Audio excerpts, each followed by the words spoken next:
That leads us to a question where a lot of people focus on actually, completing the Quran during the Taraweeh prayer.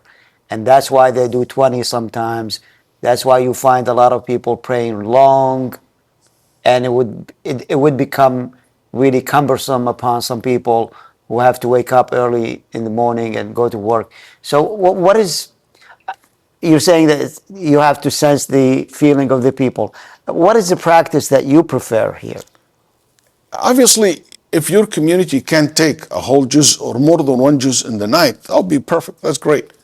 But if your community cannot take that, or the community can't do that, don't do it. Pray whatever people will become but comfortable. But we have to understand also the people's level of iman is very low these days. So you do want to be also, you push them a little bit. Don't make it like, 2 verses and Allahu Akbar, or 3 verses like, maybe a page, maybe, a page and a half sometimes. The weekend is different than the weekdays. Days where the exams different than if Salat al-Isha, for example, start at 7, different than somebody Salat al-Isha start at 10 o'clock or 9 o'clock. Yeah. So you sense that and you work with your community.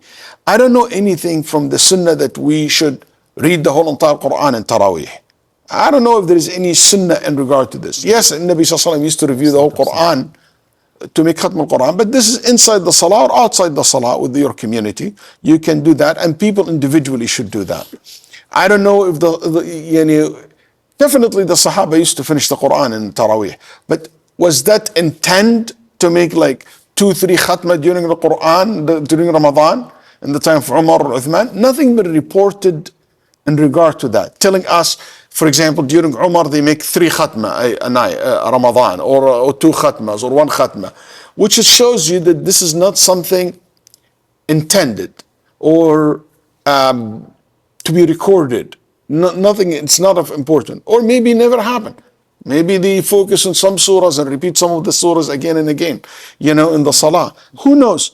But as far as I know, I don't remember, or I don't know, I don't think there's anything came in relation to telling us that the Sahaba radiallahu anhum during Umar or Uthman or Ali in particular intend to make these khatm al-Quran in the salah. But I would assume it's an obvious when you start with the Quran, and it is a good thing to finish the Quran in Taraweeh, alhamdulillah. It's the practice of Muslims around the world. I don't think it's a bid'ah or wrong thing, but the goal for people to enjoy the salah, to understand the salah, to benefit from the salah, and one of the goal also for people to hear the whole entire Quran. We should try to do that in salah or outside the salah. Maybe some people combine this with Isha and Fajr, maybe reading halqa after the salah, reciting, and people whoever want to sit and listen to the rest of the juz, for example. Things of that nature will be something maybe good to be practiced. So basically, the measure here is to see how the community, how much the community can afford, can handle. A lot of people may not be able to do that. So you give them opportunity. Some people want to hear longer prayers. You give them opportunity during the tahajjud or things like this. So you actually sense the feeling of the people. And that is from the sunnah, because the Prophet ﷺ told the imams to be lenient and to be considerate towards the condition of the people. Yes. And also one thing I like in the community, to have multiple choices.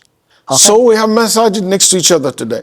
So maybe between the imam, this masjid will have a longer prayer, this will have a shorter one, and so forth. So they kind of work it out. Exactly. That's good. Barakallah feek, Shaykh.